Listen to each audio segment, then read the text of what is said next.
大家好, ¿cómo está? My name is Victor, and in today's video, we are going to compare the Ninja V versus the newly updated Ninja. And in this video, we are going to answer, should you upgrade from the old Ninja to the new Ninja, or maybe even the Ninja Ultra?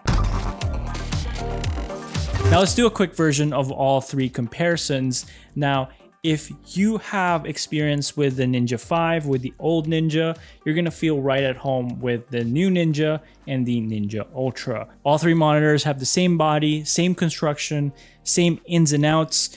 You have 1,000 nits on all three of them, the same NPF batteries. You can attach the Atomos Connect module on them as well. But what you're getting with the new Ninja and the Ninja Ultra is the new sleek OS. You now have two new exposure tools, which is the EL Zone and Arri false color. You now have the extra codecs included in the Ninja and the Ninja Ultra, but on the old Ninja, you still have to do a one-time purchase activation, so you can use like H.265. My favorite new feature is your 4K H.265 10-bit 422 straight from camera to the cloud. Now, what about the Ninja Ultra? Well, it has everything that the new Ninja has, just has extra features. It has a dual record feature where you can do ProRes RAW and H.265 at the same time. Now, the Ninja Ultra can also capture 8K ProRes RAW for compatible cameras, while the Ninja only records up to 6K on compatible cameras. Similar again with the old Ninja. The Ninja Ultra also has your upgraded Wi-Fi capabilities, which is now Wi-Fi 6E versus only the Wi-Fi 6 on the Ninja. And finally, file name matching support for compatible Sony, Red, Arri, and Canon cameras over SDI. All right, so these are the two boxes of the Ninjas, and that once we get to here, we actually get the box itself. And these are the same size. They are the same construction, and even on the back, bottom, they are the same size, same material, almost same everything. Output, you've got your paperwork and your little warranty card and stuff. With this one, they went with less boxes and an open space approach. Both still include these AC adapters, which is pretty good. Differs from here is the Master Caddy 2 versus the Master Caddy 3. This is a lot thinner, and that if you do have the Atomos Connect module, this will fit while this won't fit, because you only have enough space to kind of push your way through on the Atomos Connect. The next main difference is that you can now power using this with a USB-C. And before, let me guys show you what they provide. You still have this little cable right here, but you have this big module right here. They also provide you with different outlets depending on your region. The AC/DC adapter is quite massive compared to just your regular USB-C. I've compared the old Ninja to the new Ninja, and then the old Ninja to the Ninja Ultra. The old Ninja is faster by a second or two than the new Ninja, and the Ninja Ultra is actually slower than the new Ninja by a second or two as well. But overall, the old Ninja V is still faster to power up compared to the new Ninja and the Ninja Ultra. If you are familiar with the old Ninja and you've been using this for a while, you're gonna feel right at home with the new Ninja. As you can see, the OS looks super sleek compared to the old one, but you also have the same buttons on the lower bottom. You have the 4 recording functions, which is you press that to record, and then you press play to preview your old footage, and then you just go back to the record button to go back to the monitoring mode. And then you also have your kind of full view, your time code on there, and your audio levels as well. Now for the icons, you're going to be really familiar with some of them, and some of them have updated icons. But again, the layout are still the same. And if you go through everything here, this is your 1:1 ratio. Then this is ×2 magnification, and you can just kind of scroll through. Same with the old Ninja. You have your waveforms, you have your parade, you have your vector scope, you got focus peaking, and then you can also change that if you really wanted to. And again, same colors. You got the LUTs, you've got the monitor, you've got the display. They're all still the same frame guide, onion skin. Now, what's different with these two is the false color. We don't see that on the old Ninja. This is because we now have 2 more exposure tools, which is actually better than the original one. So this is what we're used to. This is the original false color, and this is measured by IRE values. If we go to EL zone, this is what most cinematographers do, is that they measure exposure by stops. And that if we look at what we have here, we have an 18% middle gray, and this is where we need to expose most of our stuff. Each color represents a stop so that we know kind of like what our contrast ratios are, what the proper exposure is, what the best exposure is. And it's also up to us to figure out where our cameras clip from the highlights or the shadows. The second new exposure tool is the Arri false color. So now you have 2 new awesome exposure tools at your disposal with the new Ninja. So now let me just showcase quickly the other monitoring features. We still have your frame guide, you have your rule of thirds, your grid markers, you have your safety, if you want 2 safety bars, you got your anamorphic modes, and we'll just go through each one. You've got your monotone, and then you got frame grab, and then you also have the onion skin. Again, it's very similar to what we have with the old one. You've got 50%. So you kind of can just match everything from your last shot. This is especially good for product videos, or if you're layering a scene, you're doing some plates with each movement, or maybe you're compositing something. This is especially useful for it. All right, so let's go into the top menu. You're gonna see very similar layout. Again, these are the same, just a sleeker looking menu system. And what's different with this one is the scheduled time-lapse recording. So we have the time-lapse feature right here. But now on the new Ninja, we now have a record schedule where you can automatically start and stop your time lapses. This is especially useful so that you can just set up your camera, your tripod, everything, and that you don't have to touch anything after you started your time lapse. And the rest here are very, very similar. If we go to our record, you can see our different sort of flavors of codecs.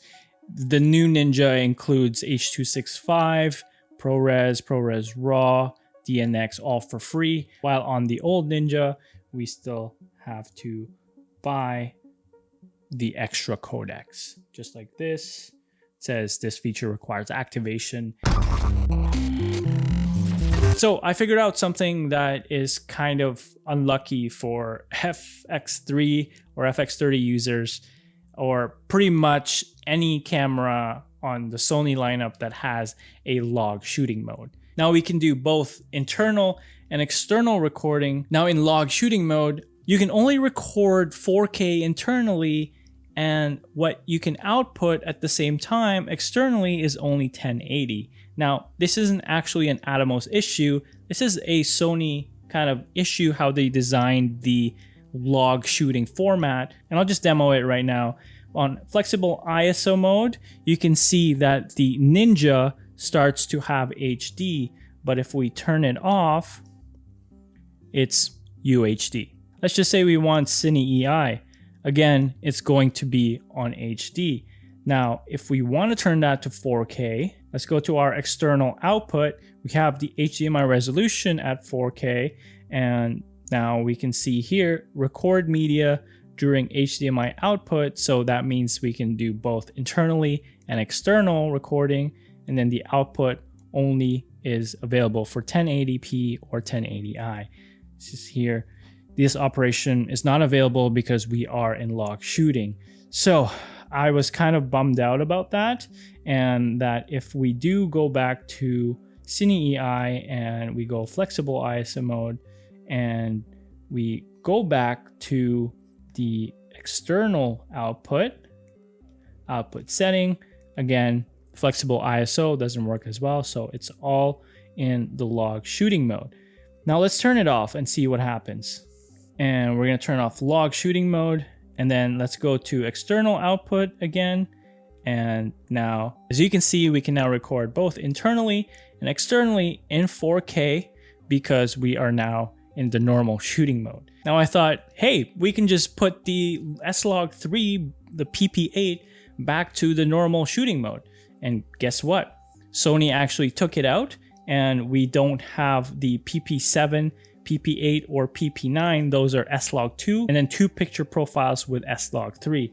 And now that's gone. We can only shoot in these few modes. Now you can still kind of do it, but you're gonna just change the gamma to S-Log3 right here. We just got to figure out the actual settings for the log shooting mode for the picture profile settings. And then from here on, we can actually do both 4K internally and externally. I hope Sony fixes this in a future firmware update, because the log shooting mode, I'm used to filming that way now.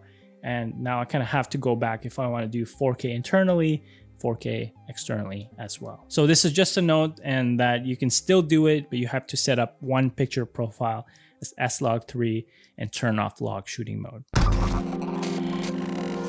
So I mentioned the camera in the cloud feature, where I can now get 4K 422 10-bit H.265 file directly to the cloud, and I can straight up get the files almost in real time. I mean, if you have a fast internet, H.265 files are highly compressed anyway, so you're gonna have smaller file sizes. Now these are supposed to be just for proxies, but I've actually tested it, and the 4K H.265 that goes straight to the cloud is indeed 10-bit, and it's good enough for social media. But if you push the grades, yes, you're gonna see banding, you're gonna see kind of loss in quality. I just think it's a really good system, especially if you have a remote editor, or if you are working or collaborating with another person on a different time zone, different country, or you're just simply traveling. Now, one thing to note, if you do want to utilize this feature, you do need to buy the Atomos Connect module and a subscription so that you can get that 4K high-res file to the cloud. Because if you don't have a subscription and you only bought the Atomos Connect module, it's still going to send proxies, but it's only going to be 720p.